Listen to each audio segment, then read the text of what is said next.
Vamos ver hoje o fruto do amor. Qual foi o fruto do seu amor? O fruto do seu amor está no segundo verbo. Entregou-se a si mesmo pela igreja. Qual o significado desta entrega? Que tipo de entrega? Quando lemos Efésios 5, 25b, Cristo amou a igreja e a si mesmo se entregou por ela. Vamos dizer os dois verbos? Amou, entregou-se. O primeiro verbo é o fato, é a realidade de um amor indizível. Mas o fruto desse amor é entrega. Há dois versículos que se casam, que se mesclam, que nos fazem entender esses dois verbos. Apocalipse 1:5. O amor de Cristo é expresso no entregar-se. Jesus nos amou e em seu sangue nos lavou dos nossos pecados. Diga isso. Deus prova o seu amor. Todos conhecem. A morte de Cristo, portanto, está ligada ao seu amor. Sua entrega de si mesmo está ligada ao seu amor. Cristo amou a igreja. A maneira pela qual Ele a amou foi morrendo por ela. Nossa oração ao Espírito Santo nesta tarde é que Ele descortine o véu do nosso entendimento. Porque, queridos, é algo tão profundo. Atrás desta expressão, entregou-se a si mesmo, há um significado tão profundo que só o Espírito pode imprimir dentro de nós uma visão do que isso significa.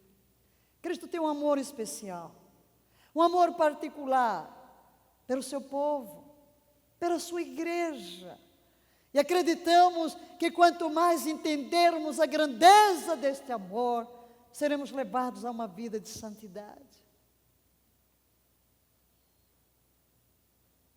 Há uma necessidade muito grande de arrependimento, de mudança. Às vezes, temos ouvido um outro pregador que tem atacado a igreja com muita violência, atacado o pecado com muita violência. E às vezes escutamos: a pior geração é esta, a pior igreja é esta.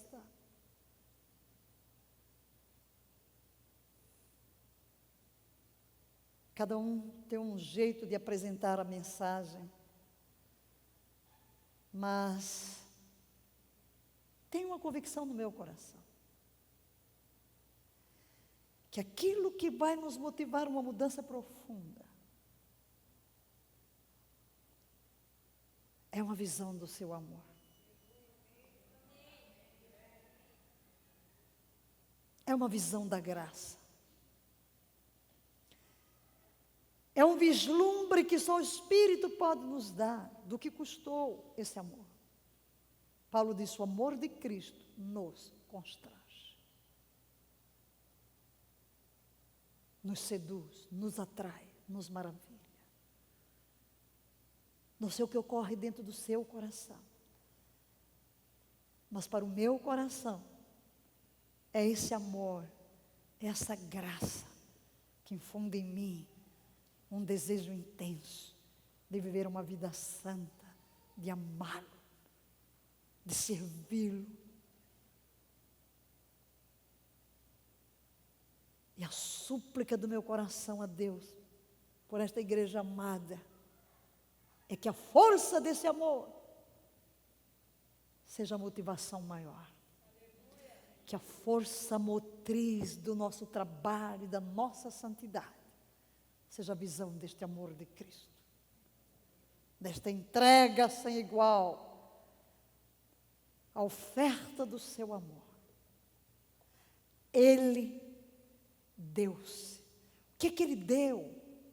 Alguém pode dar alguma coisa no rompante de paixão, por exemplo, Herodes, no rompante de paixão, ao ouvir a filha da sua amante, ele diz: dou-te metade do meu reino. Alguém pode dar presentes caríssimos, mas o que é que ele deu? Ele deu tudo, ele deu-se a si mesmo. O que é que o Pai nos ofertou? Não foram coisas, ofertou-se a si mesmo.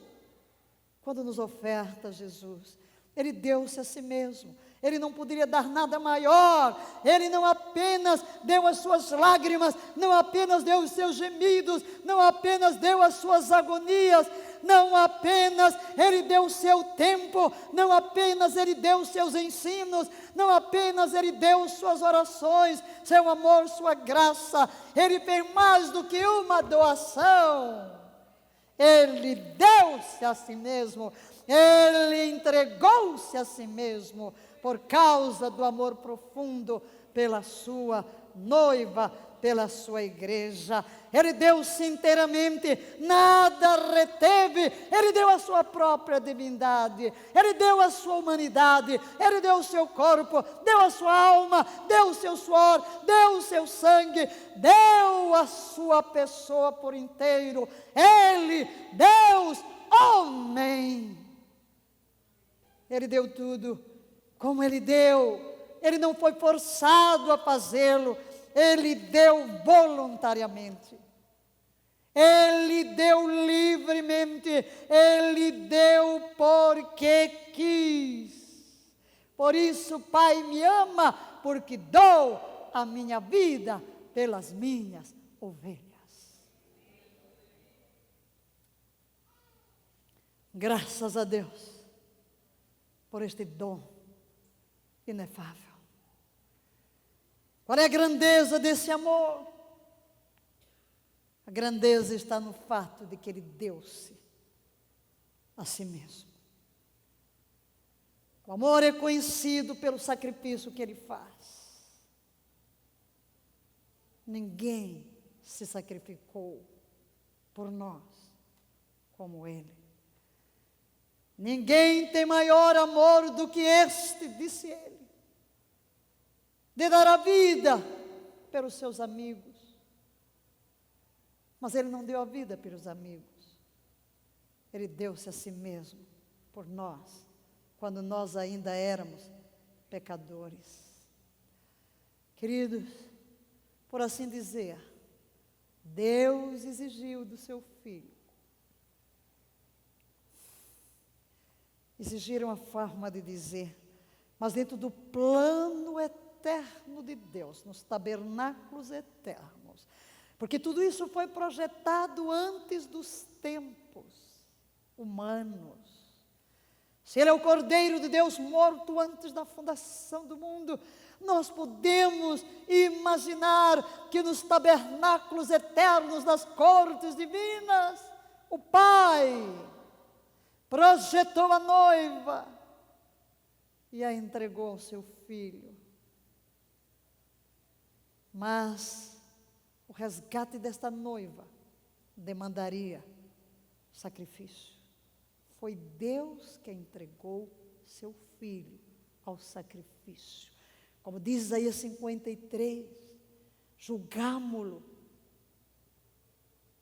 oprimido de Deus, ferido, mas ele foi ferido pelas nossas transgressões, ele foi moído pelas nossas iniquidades. Jesus mesmo declarou: Deus amou o mundo de tal maneira que deu.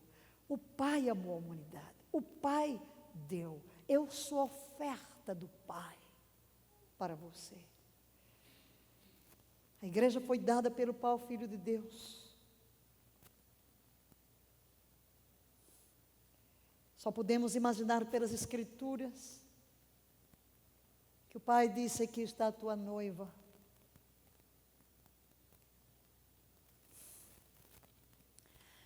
Ela será a tua esposa. A noiva pertencia a Deus por criação, por soberania, por propósito, por presciência. por predeterminação. Não vamos entender tudo, queridos.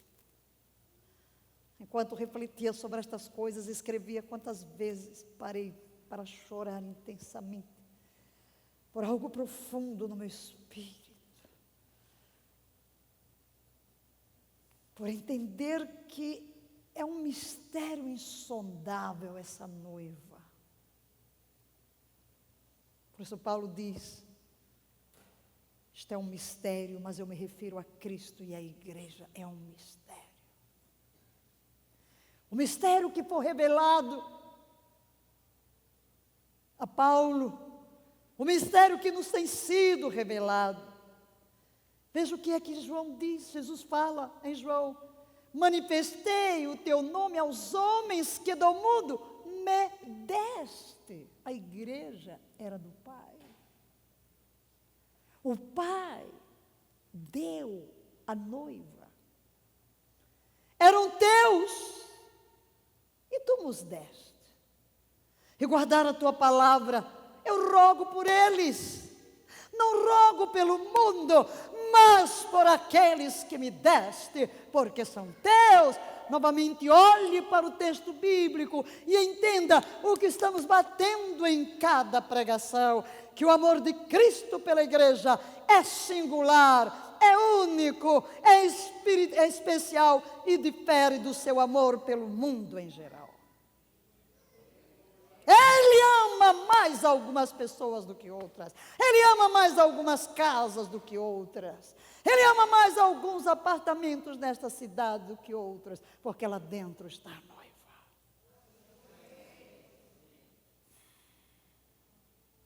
Não rogo pelo mundo, eu rogo pela noiva. Eu rogo pela igreja. A igreja é, portanto, um dom de Deus para o seu querido Filho. Agora, queridos, apesar de o Pai ter dado, estava previsto na sua onisciência, na sua presciência, na sua infinita sabedoria, porque para Ele passado e futuro são eterno presente, que esta noiva cairia, que esta noiva se corromperia, que esta noiva se venderia à escravidão do pecado. Sim, mas por outro lado, estava prevista que ela seria redimida. Deus não seria apanhado de surpresa, por isso que disse que Jesus é o Cordeiro de Deus, que foi morto antes da fundação do mundo, e nós fomos predestinados para Ele. Sabia que a humanidade cairia, mas sabia também que viria a redenção, que está oculta na promessa de Gênesis 3,15, da semente da mulher nascerá aquele que há de esmagar a cabeça da serpente. Aleluia. Portanto, queridos, vamos olhar para Jesus com outros olhos nesta tarde. Esta é a minha oração. Aleluia. Apocalipse 13:8 diz que o Cordeiro foi morto antes da fundação do mundo. E Atos 2:23 declara que Jesus foi entregue pelo determinado conselho e presciência de Deus. Tudo isto ocorreu antes que o mundo existisse. Portanto, Jesus sabia que havia, guarde isso no seu coração, um sacrifício a ser oferecido.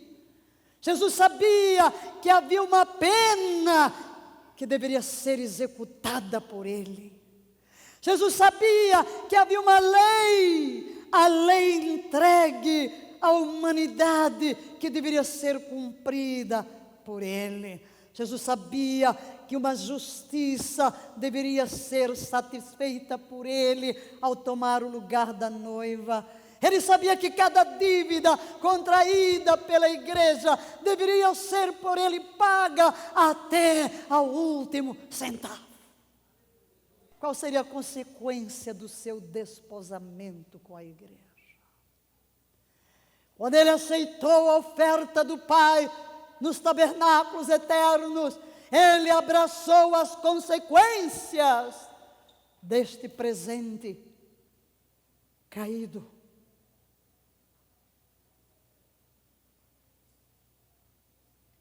Ele sabia que a igreja cairia. E ele sabia que ele mesmo deveria redimi-la da queda.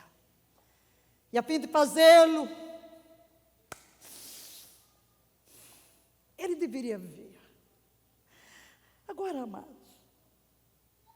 traga dentro do seu coração algo.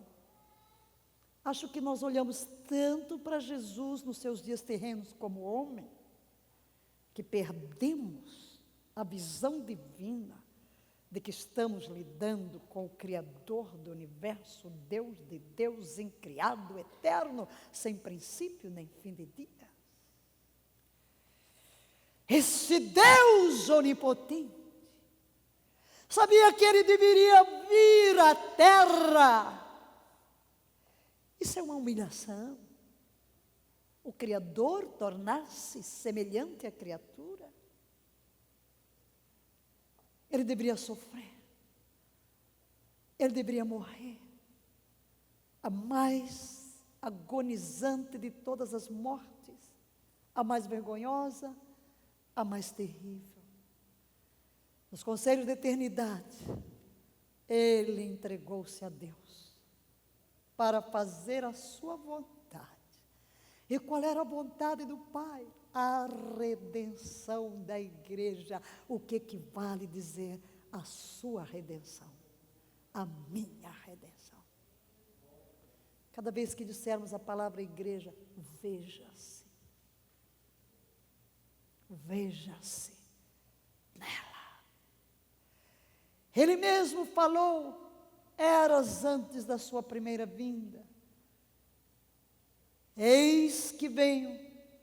No princípio do livro está escrito de mim, para fazer, ó Deus, a tua vontade. É uma citação de um texto messiânico. Mas agora vamos parar e descer do céu à terra. Descer dos conselhos eternos do que ocorreu ali, para o que de fato ocorreu no tempo, no espaço, na geografia humana. Mas o que os olhos humanos realmente viram? O que os olhos humanos viram? O que os ouvidos humanos ouviram? O que foi de fato cumprido e realizado nos dias da carne de Jesus em sua peregrinação terrena. Queremos destacar 3 coisas que revelam a sua entrega. E a primeira é a entrega de Jesus em seu nascimento. A entrega de Jesus em seu nascimento. Para que Deus, o Eterno, e se quisermos traduzir que esse Eterno, usando as palavras do apóstolo João, no princípio, era Ele. Ele estava com Deus, com a divindade. Ele mesmo era a divindade. Todas as coisas foram feitas por Ele. E sem Ele, nada do que foi feito se fez. Consentir em vir à terra dos homens e nascer como um bebê e crescer. Ele estava entregando-se a si mesmo, a nós. Nascendo como nós, sendo formado como nós, identificando-se conosco em nossa humanidade, em nossa humilhação, em nossa casa. Ele entregou-se a si mesmo. Quando ele começa a ser gestado no ventre de Maria, ele está se entregando pela igreja. O Redentor deveria participar da natureza do homem que ele haveria de redimir. Tornar-se seu irmão, tornar-se seu parente. Diz Hebreus 2,16, porque na verdade ele não tomou os anjos, mas tomou a descendência de Abraão. Em outras palavras, se ele houvera de redimir os anjos, tornar-se um anjo. Mas ele vinha redimir o ser humano, pelo que entregou-se, para que fosse transformado em um ser humano semelhante a nós. Mas ele é Deus. Mas ele é o Criador. Cristo amou a igreja e a si mesmo se entregou por ela. Ele consentiu em fazer a vontade do Pai, vindo aqui, embora concebido no ventre de Maria. Entendamos a natureza humana do nosso bendito Senhor e Salvador Jesus Cristo. Não deveria ser uma concepção natural, porque ela não poderia ser manchada pelo pecado. Por isso, sobrenaturalmente, essa concepção no ventre de Maria pela palavra divina não permite que o pecado da raça humana manche sua alma. Lucas 1,35 diz: descerá sobre ti o Espírito Santo, a virtude do Altíssimo te cobrirá com a sua sombra, por isso também o Santo que de ti há de nascer, o Santo, será chamado Filho de Deus. Era a primeira forma de entrega à igreja. Este santo era a pura humanidade, a nossa humanidade, sem pecado, para nos libertar dos nossos pecados. Agora, reflitamos. Era santo. Não era mortal, mas ainda assim capaz da morte. Não era caído, e ainda assim foi feito em uma mulher que era caída. Não era capaz de pecar, mas capaz de sofrer. Tanto no corpo, quanto na alma. Tomado do momento da sua concepção em união indissolúvel com a pessoa do Filho de Deus. Aquela natureza humana formada no ventre de Maria está indissoluvelmente ligada a Deus. Deus dos céus toma sobre si esta natureza humana. É uma entrega sem igual para participar da nossa natureza humana, para em tudo se tornar semelhante a nós, para sofrer todas as nossas tentações e vencê-las. Mais adiante, à medida que formos descendo aí no versículo, veremos a extensão desta entrega. Mas entenda a grandeza desta entrega. Olhe para Jesus hoje com outros olhos. Olhe para a sua humanidade como algo que ultrapassa o nosso entendimento. Mas em segundo lugar, a entrega de Jesus na sua vida.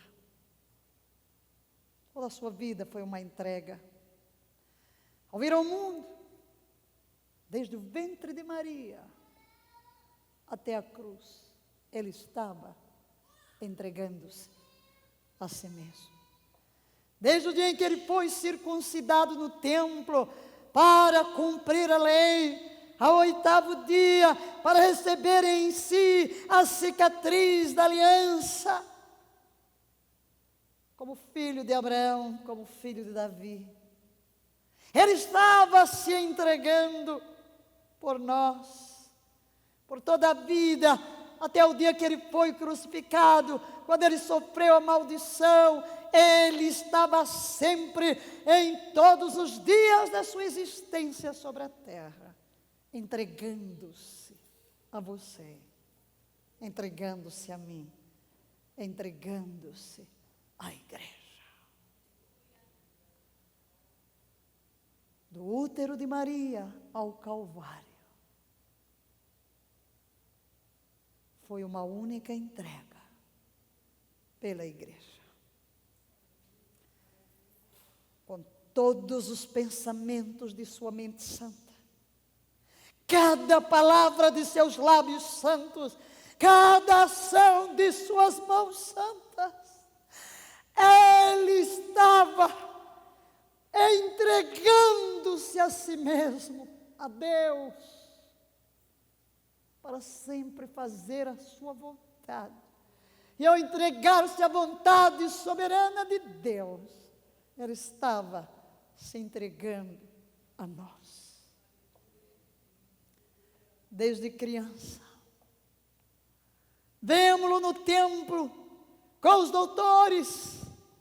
E quais são as suas palavras quando José e Maria o procuram porque não o acham?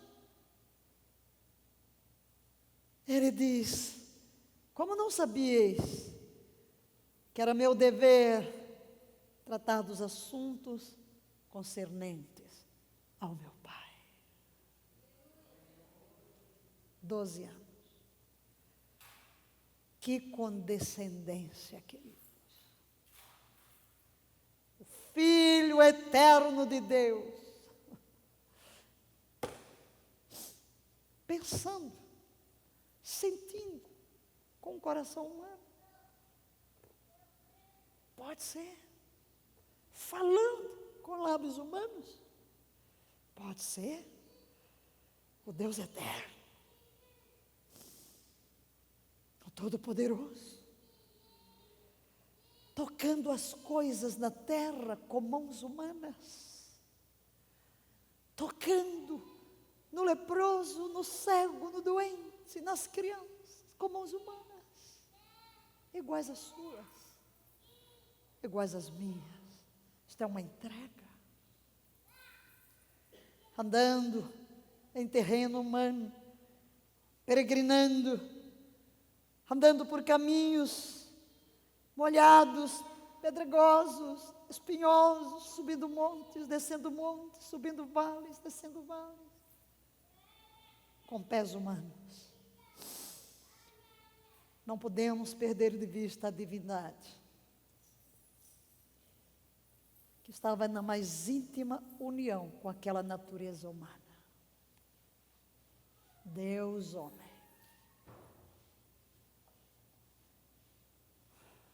Está se entregando. É uma entrega de si mesmo. Por um momento, contemple a vergonha, o desprezo, a zombaria, a calúnia que ele sofreu durante a sua estada aqui embaixo nesta terra. Levando uma vida de pobre. E ainda assim, andando por toda parte, fazendo bem. A palavra de Atos dos Apóstolos. Aproxime-se agora dos recintos sagrados do jardim do Getsemane. Ele é Deus.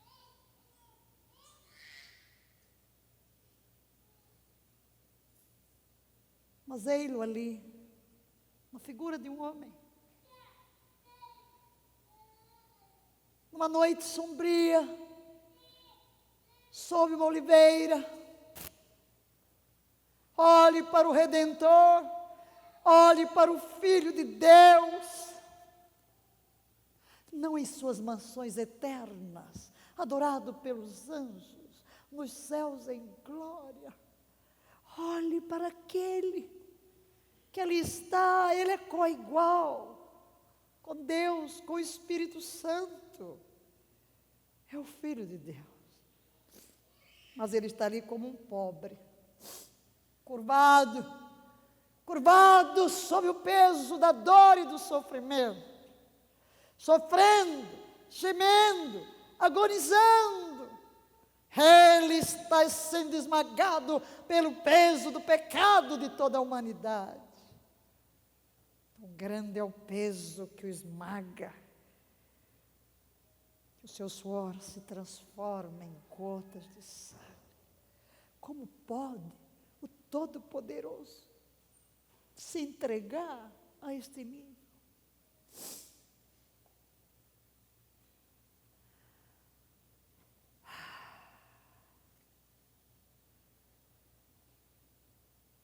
Ali ele derrama o primeiro sangue.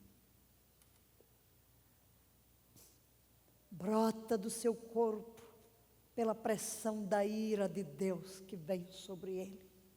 Porque ali ele tomou o nosso lugar. O peso da maldição de uma lei que foi quebrada por nós. O peso dos pecados de milhões que repousam sobre aquela cabeça e sobre aquele corpo inocente.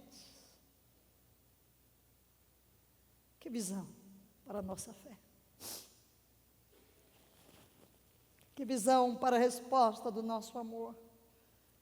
Aquele estava realmente entregando-se a si mesmo, até as últimas consequências, para redimir esta igreja, para redimir a você.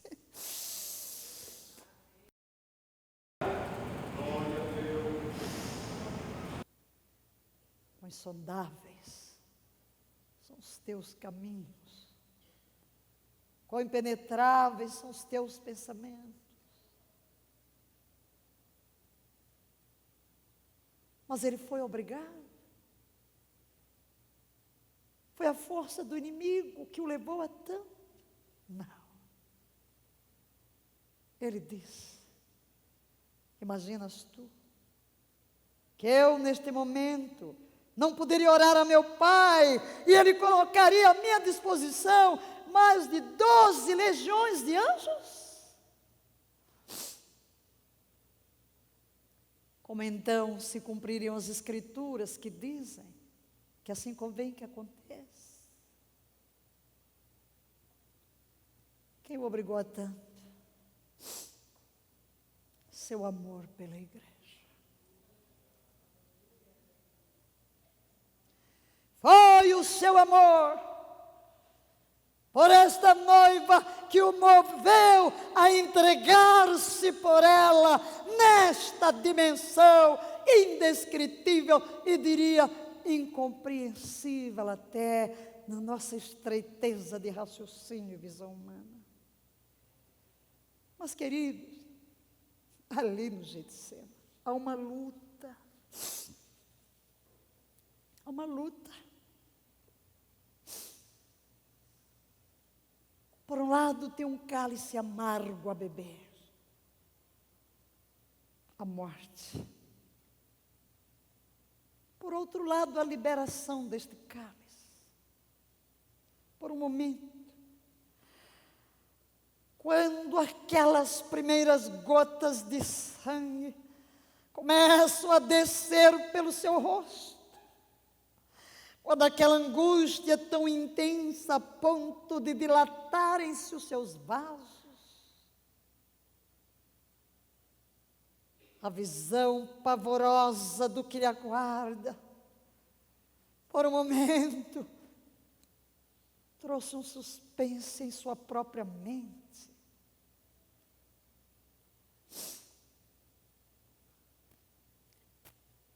lemos Mateus 26, e começando a entristecer-se, ficou profundamente angustiado. Então compartilhou com eles, com os discípulos, dizendo: a minha alma está sofrendo dor extrema, uma tristeza mortal.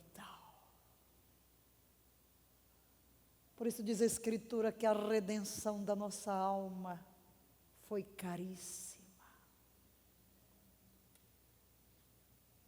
Permaneci aqui e vigiai junto a mim. Seguindo um pouco mais adiante, prostrou-se, o rosto em terra. Às vezes vemos imagens que colocam Jesus no jardim, de joelhos, sob uma pedra de mãos postas. O texto diz: prostrou-se, atirou-se ao chão e orou: ó meu Pai, se possível for, passa de mim este cálice. Contudo, não seja como eu desejo, mas sim como tu queres.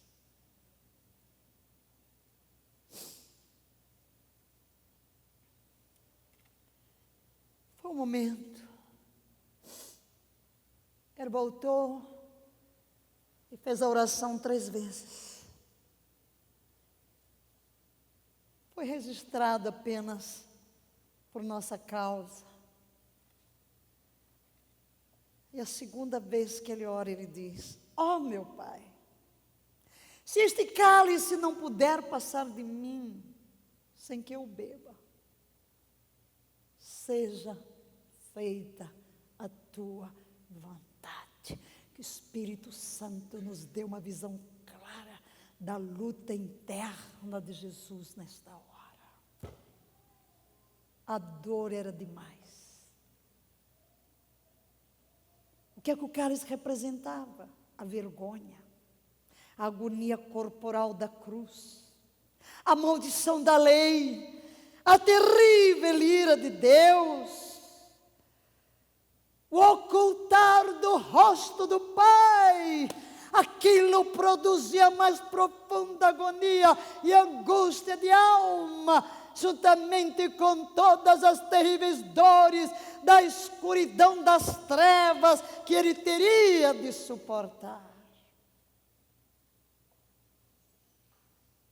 Tudo aquilo para que a igreja não afundasse naquelas trevas e fosse perdida para sempre. Por sua causa, por minha causa. Entregou-se a esse nível de sofrimento.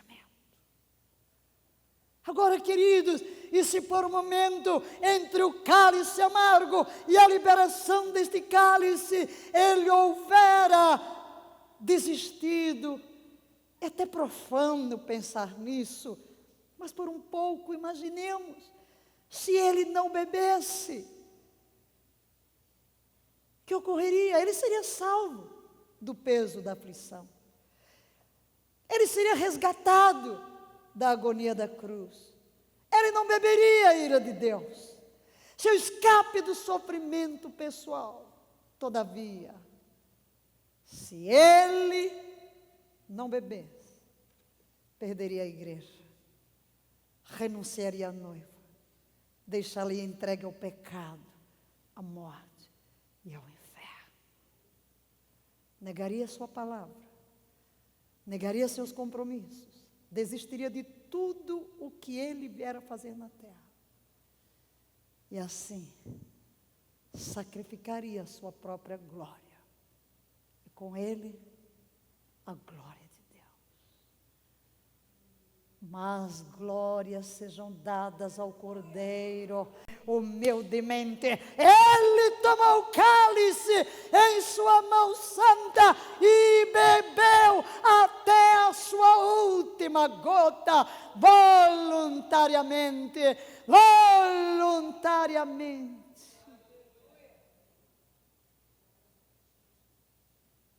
O autor dos Hebreus diz que, vendo o fruto do penoso trabalho da sua alma, ficou satisfeito. Ele sabia as consequências, entregou-se. Mas nessa entrega queremos destacar algumas coisas, e a primeira é a humilhação do seu amor. A humilhação do seu amor, a que Cristo em sua vida se entregou por nós. Primeiro, a desgraça e a humilhação.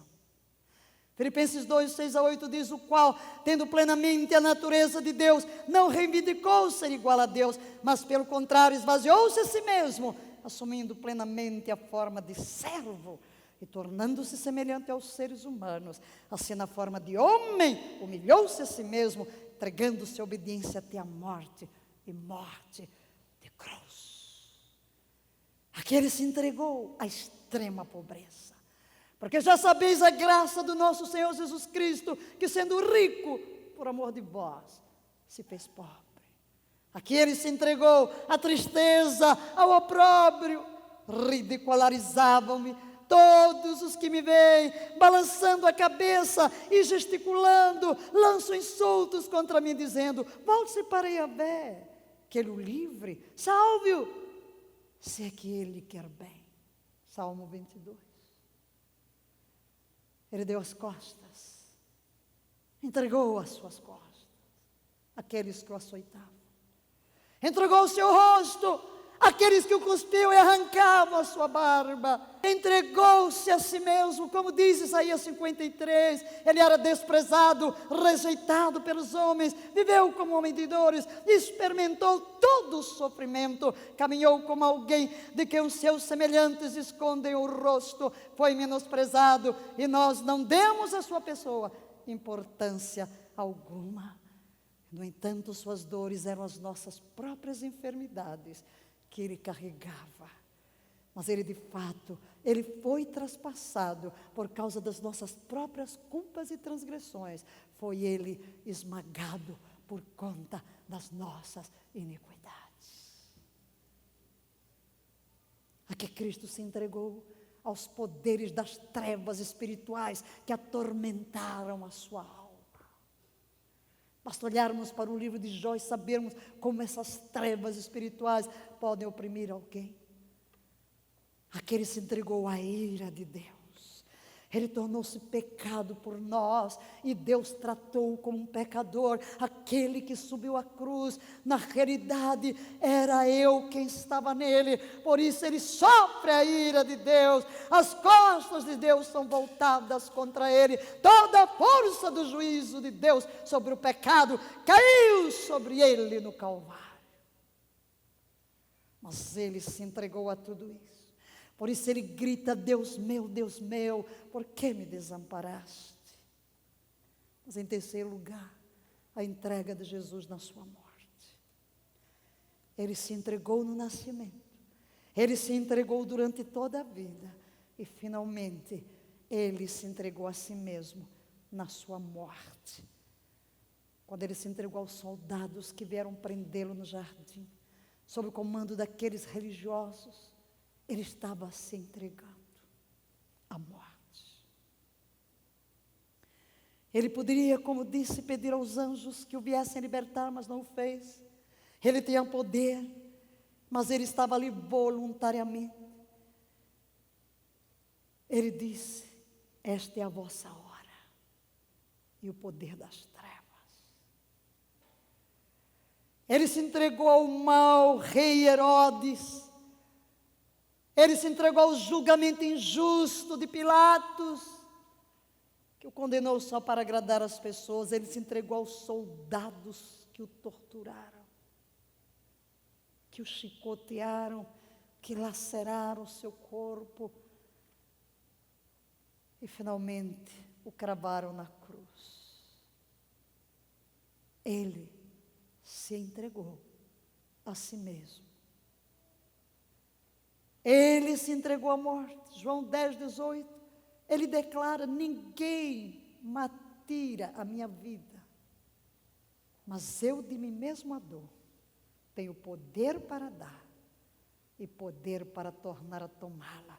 Este mandamento recebido de meu Pai, em outras palavras, tenho poder para me entregar à morte e tenho poder para ressuscitar dela. Quantos foram crucificados? Diz a tradição que Pedro foi crucificado de cabeça para baixo. A crucificação era a morte terrível que os romanos davam aos malfeitores.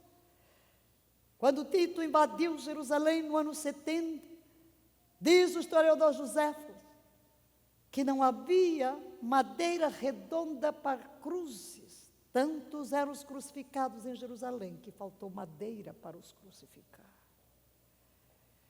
E a despeito do sofrimento, na realidade ele ficou apenas 6 horas na cruz. Quantas pessoas tiveram um sofrimento físico muito mais prolongado? O maior sofrimento, contudo, de Jesus foi no espírito, foi na alma. O Deus Santo. Ele teve que sofrer em sua alma o que os eleitos de Deus, o que a noiva, o que você, o que eu, teríamos de sofrer no inferno, se ele não tivesse sofrido em nosso lugar.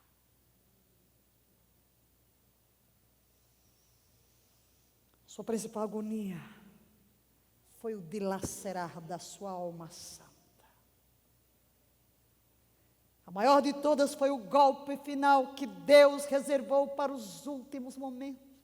A última gota do cálice, em toda a sua amargura, em toda a sua dor, em toda a sua angústia, é o momento quando as trevas descem sobre o Calvário, o Pai lhe volta as costas, e as trevas físicas simbolizam as trevas espirituais do abandono divino.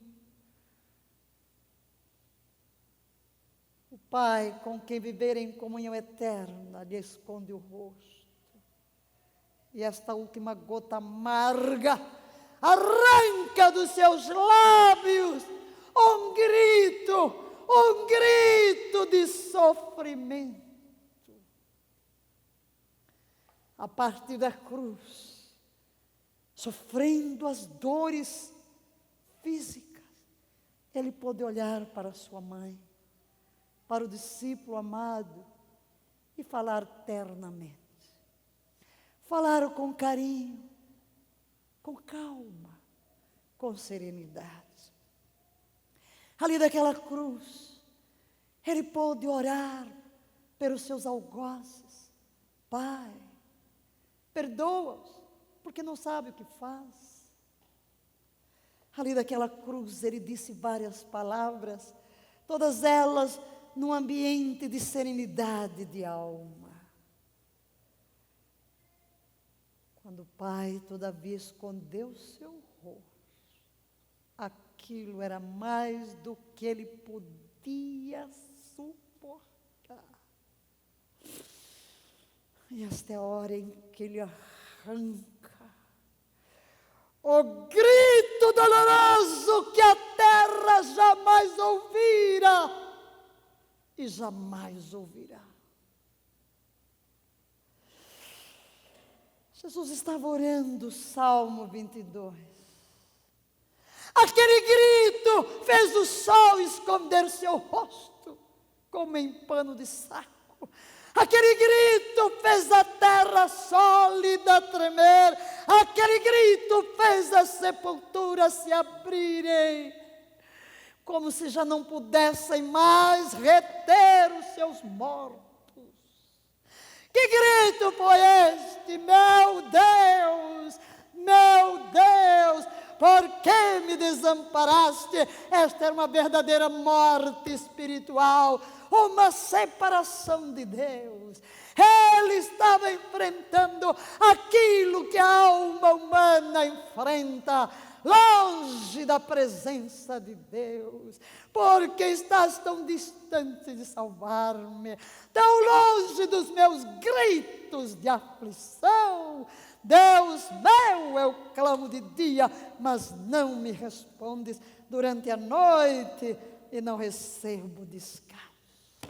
Deus meu, Eloi, Eloi, lama sabachthani. Deus meu, Deus meu, por que me abandonaste?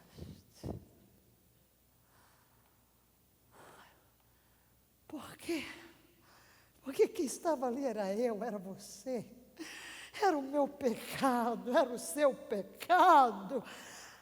Ele era a oferta sendo queimada no altar do juízo divino, sofrendo a ira de Deus.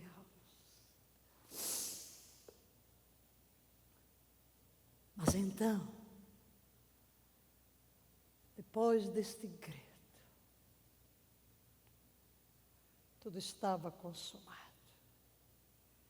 E ele gritou: está consumado. Bebi a última gota, eu me entreguei por inteiro. Sim, esse Cristo que se entrega para ser gerado como um bebê no ventre de Maria e vive esta vida de pobreza, sofrimento e desprezo e finalmente se entrega à morte, chega ao fim da jornada bradando: está consumado. A obra estava completa. Aleluia! A obra agora estava completa. Todo tipo e figura da lei encontrara a sua realidade. A lei fora satisfeita, a justiça fora honrada. Deus foi agradado e a igreja foi redimida. Aleluia! Aleluia! Aleluia! Só então, e não antes, o nosso bendito Senhor clamou com grande voz para mostrar que Ele entregara a sua vida. Pai, nas tuas mãos entrego o meu espírito. Que momento solene. Entregou-se a si mesmo, com toda a serenidade da sua santa alma. Ele humildemente curvou a cabeça, serenamente a curvou, serenamente entregou seu espírito nas mãos do Pai. O sacrifício estava completo. Pai, nas tuas mãos eu entrego o meu espírito. Entregar-se assim à morte foi o último ato da sua entrega de si mesmo pela igreja. Coloque-se de pé e leiamos Gálatas 1:14. Tudo isso para que? Juntos. O qual se por nossos pecados, para nos livrar do presente século mal, segundo a vontade de Deus.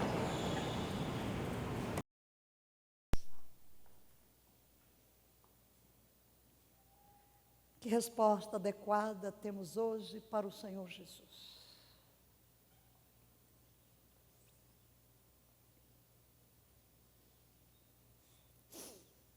Senhor,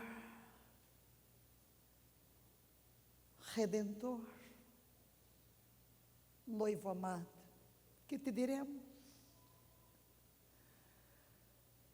a solenidade que toma conta do nosso coração, diante da visão, ainda que pálida, do que significou a tua entrega no nascimento, na vida e na morte. Nem sabemos o que te dizer.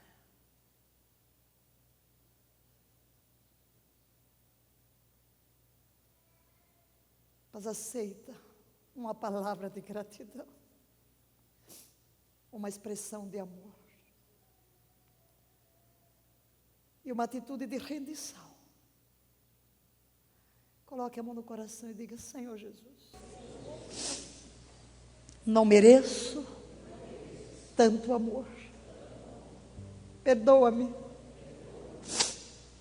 por não te amar à altura do que mereces. Que o teu Santo Espírito venha imprimir no mais profundo do meu ser a visão da tua entrega, o fruto do teu amor por mim, e dá-me a graça de amar-te mais, de não ferir teu coração. Não mereces meus pecados. Ensina-me a viver em santidade, a agradar o teu coração. Sou fraco, imperfeito, impotente em mim mesmo, mas confio apenas na tua graça para ser-te fiel e amar-te com este amor que o teu Espírito derramou no meu coração. Obrigado, Jesus. Sem palavras. Continue com sua cabeça inclinada. Você está aqui, ou você pelo vídeo, ainda não se rendeu a Jesus. Queremos dar uma oportunidade a você de aceitar esta oferta de amor. Foi por você. Diga hoje: Jesus, eu abraço esta oferta de amor. Alguém neste auditório, levante a sua mão. Queremos orar por você. Alguém aqui, você pelo vídeo, não importa como você esteja, diga sim a Jesus. Levante a sua mão para o Senhor. Pai, rogamos por todos nós, como igreja, que vivamos todos os dias da nossa vida em perfeita santidade, que revelemos quanto te amamos, buscando o perdido. Senhor, desperta-nos para levar este amor. Em nome de Jesus, faz de nós tochas incandescentes deste amor. E que durante toda esta semana vivamos na tua presença em santidade, agradando-te em todas as coisas. E que o Deus de paz, de graça, de amor, de misericórdia, vos santifique em tudo. Que o nosso espírito, a nossa alma e o nosso corpo sejam conservados íntegros, irrepreensíveis, vivendo na força do primeiro amor, até o dia glorioso de Cristo Jesus. Amém.